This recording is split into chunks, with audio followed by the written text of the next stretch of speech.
I got so much motherfucking design on right now. Break it down, bring it back, make it clap. I got 3 old thoughts, new block, where that thing. Bitches on my line, and you know. Assalamualaikum warahmatullahi wabarakatuh. Alhamdulillahirabbil alamin wa bihi nasta'inu ala umuri dunya waddin. Wassalatu ala asyrafil anbiya'i wal mursalin sayyidina wa maulana Muhammadin wa ala alihi wa ashabihi ajmain, amma ba'd. Di sini saya akan menjelaskan sedikit tentang makiyah dan madaniyah. Langsung saja ke poin pertama, yakni pengertian makiyah dan madaniyah. Para ulama mendefinisikan tentang makiyah dan madaniyah itu diklasifikasikan menjadi 3. Yang pertama yaitu berdasarkan tempat turunnya ayat Al-Quran atau wahyu. Yang kedua yaitu berdasarkan khitab atau orang yang diajak bicara. Yang ketiga yaitu berdasarkan waktu turunnya ayat Al-Quran tersebut atau waktu turunnya wahyu. Pengklasifikasian yang pertama yaitu makiyah dan madaniyah berdasarkan tempat. Yang berdasarkan tempat, makiyah itu suatu ayat Al-Quran yang diturunkan kepada Nabi Muhammad SAW ketika berada di Mekah dan sekitarnya, walaupun ayat tersebut turun setelah Nabi Muhammad hijrah atau belum.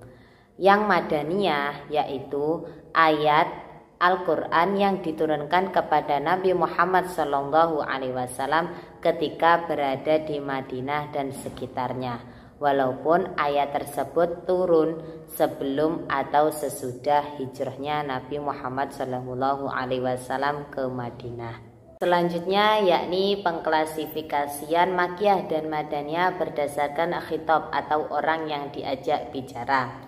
Makiyah adalah surat yang di dalamnya terdapat ajakan terhadap kaum Mekah, ditunjukkan kepada kaum Mekah. Nah, dalam hal ini berarti surat tersebut mengandung redaksi ya ayyuhan nas, karena pada saat itu kaum Mekah itu pada umumnya masih kufur.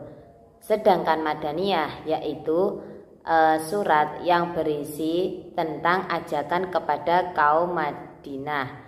Nah, dalam hal ini berarti surat tersebut mengandung redaksi ya ayyuhalladzina amanu, karena pada saat itu orang Madinah itu sudah memiliki keimanan. Pengklasifikasian makiyah dan madaniyah berdasarkan waktu. Makiyah ialah ayat Al-Quran yang diturunkan kepada Nabi Muhammad SAW sebelum beliau hijrah ke Madinah. Sedangkan madaniyah yaitu ayat Al-Quran yang diturunkan kepada Nabi Muhammad SAW sesudah beliau hijrah ke Madinah. Namun di dalam setiap pengklasifikasian tersebut terdapat beberapa masalah. Contohnya ketika pengklasifikasian berdasarkan tempat. Pada surat At-Taubah ayat 42 menurut para ulama terdahulu ayat tersebut diturunkan di kota Tabuk, dan juga pada surat Az-Zukhruf ayat 45 itu diturunkan di Baitul Maqdis, sehingga kedua ayat tersebut tidak bisa dinamakan surat makiyah dan madaniyah. Maka pengklasifikasian yang pertama ini menyebabkan tidak adanya pembagian yang konkret secara mendua terhadap ayat-ayat Al-Quran. Maka dari itu di sini saya akan menjelaskan tentang karakteristik surat makiyah. Yang pertama yakni setiap surat yang di dalamnya mengandung ayat sajdah. Contoh surat Al-Alaq ayat ke-19 yakni yang berbunyi kalla la tuti'hu wasjud waqtarib. Di samping ayat tersebut terdapat tanda sajdah. Maka dari itu kita disunahkan setelah membaca surat ayat sajdah untuk melakukan sujud tilawah atau membaca bacaan tasbih, yakni subhanallah walhamdulillah wala ilaha illallah wallahu akbar. Yang kedua yakni setiap surat yang di dalamnya mengandung lafadz kalla. Lafadz kalla ini dalam Al-Quran disebutkan sebanyak 33 kali pada 15 surat. Yang ketiga yakni setiap surat yang mengandung ajakan ya ayyuhan nas, kecuali ketika pada surat tersebut terdapat redaksi ya ayyuhan nas dan ya ayyuhalladzina amanu yang bersamaan. Contohnya surat Al-Hajj. Yang keempat yakni setiap surat yang menceritakan kisah para nabi-nabi terdahulu dan umatnya, kecuali surat Al-Baqarah. Yang kelima yakni setiap surat yang mengandung kisah Nabi Adam dan Iblis, kecuali surat Al-Baqarah. Yang keenam yakni setiap surat yang diawali dengan huruf at-tahajji atau huruf yang dapat berdiri sendiri. Contohnya yakni alif lam mim ha mim nun qaf, kecuali surat Al-Imran dan surat Al-Baqarah. Yang ketujuh yakni ayat-ayat pada surat Makkiyah ini pendek.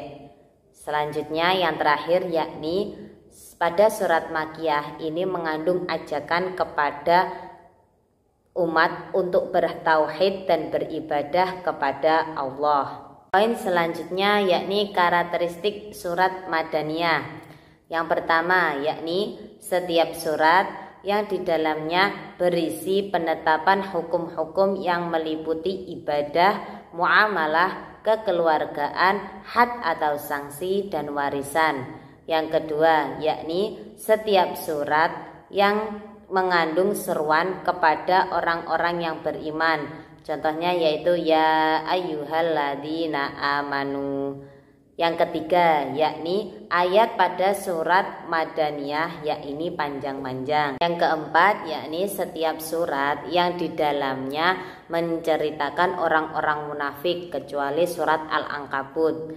Dan yang terakhir yakni setiap surat yang di dalamnya terdapat dialog dengan ahli kitab Yahudi dan Nasrani.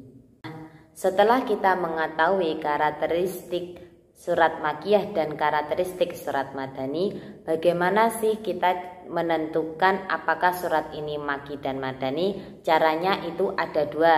Yang pertama yaitu cara simai nakli, yakni didasarkan pada riwayat sahih dari para sahabat yang hidup dan menyaksikan turunnya wahyu, atau dari para tabi'in yang menerima dan mendengar dari para sahabat di mana, bagaimana, dan peristiwa apa yang berkaitan dengan turunnya ayat tersebut atau wahyu. Cara yang kedua yakni cara kiasi ijtihadi. Hal ini didasarkan pada ciri-ciri atau karakteristik Makki dan Madani. Apabila dalam surat Makki terdapat suatu ayat yang mengandung ayat Madani dan mengandung peristiwa Madani, maka ayat tersebut dinamakan surat Madani. Begitu pula sebaliknya. Adapun manfaat-manfaat ketika kita mengetahui surat tersebut Makkiyah atau Madaniyah, yakni yang pertama, mengetahui bahwa sastra Al-Quran berada pada puncak keindahan sastra. Yang kedua yaitu mengetahui hikmah diturunnya Al-Quran secara berangsur-angsur.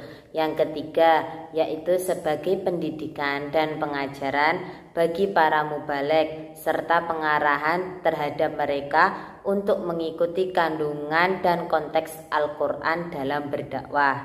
Yang keempat yaitu membedakan antara nasikh atau mansukh ketika terdapat dua buah ayat Makkiyah dan Madaniyah.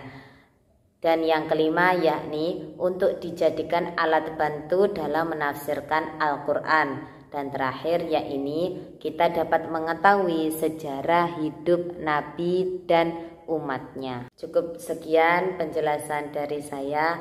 Apabila ada tutur kata yang kurang berkenan dan kesalahan, saya mohon maaf yang sebesar-besarnya. Wallahul muwaffiq ila aqwamit thoriq. Assalamualaikum warahmatullahi wabarakatuh. I ain't fucking